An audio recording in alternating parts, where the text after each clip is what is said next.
পঞ্চমবর্ষীয় কুলাই এলাকার সোনালী স্মৃতি ফুটবলের চূড়ান্ত পর্বের খেলায় কুলাই দ্বাদশ মাঠে একে অপরের বিরুদ্ধে মাঠে অবতীর্ণ হন টিম ওয়ারিয়র এবং কর্ণবনী ভিলেজ। খেলা নির্দিষ্ট সময়ের দুটি অর্ধে দুটি দল একটি করে গোল করে সমতা রাখেন এবং আলোর অভাবে সময় বৃদ্ধি না করে সরাসরি ট্রাই ব্রেকারে খেলায় নিষ্পত্তি করা হয়। কি রয়েছে বিস্তারিত শুনুন।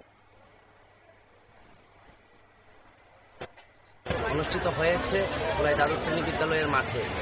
আমরা আজকের এই যে ফাইনাল ম্যাচ, এই ম্যাচে আমাদের অত্র এলাকা না শুধু সারা জেলা থেকে যে সকল পরিমাণে দর্শকরা আমাদেরকে সাহায্যের হাত বাড়িয়ে দিয়েছেন, তাদের উপস্থিতির মধ্য দিয়ে আরক্ষা প্রশাসন, মিডিয়া বন্ধুরা যারাই আমাদেরকে সর্বদিক দিয়ে সহায়তা করেছেন, যারা সরকারি বেসরকারি প্রতিষ্ঠান আমাদেরকে অর্থনৈতিকভাবে সহায়তার হাত বাড়িয়ে দিয়েছেন, আমরা টুর্নামেন্ট কমিটির পক্ষ থেকে সবাইকে, সোনালী সংঘের পক্ষ থেকে আমরা অনেক অনেক ধন্যবাদ জানাই।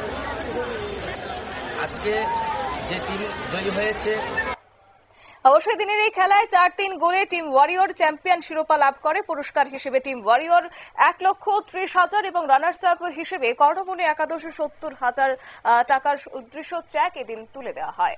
সংবাদ আপাতত এই পর্যন্তই। পরবর্তী আপডেটের জন্য চোখ রাখুন শুধুমাত্র নিউজ ভ্যানগার্ডের পর্দায়। নমস্কার।